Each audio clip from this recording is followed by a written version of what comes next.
Floppy and the puppet. The children had some puppet. "This puppet is Dad," said Beef.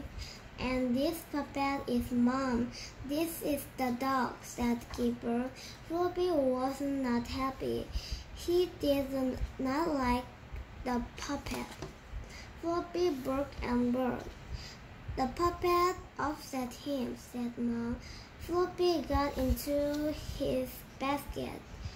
He fell asleep and had a dream.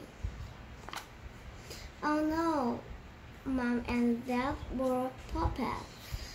So were the children."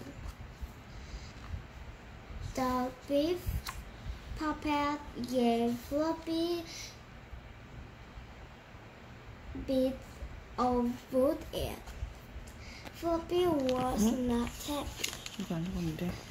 Then the children played with the dog puppet. Floppy was not happy. Floppy sat up. It had been a bad dream. Floppy was happy to wake up.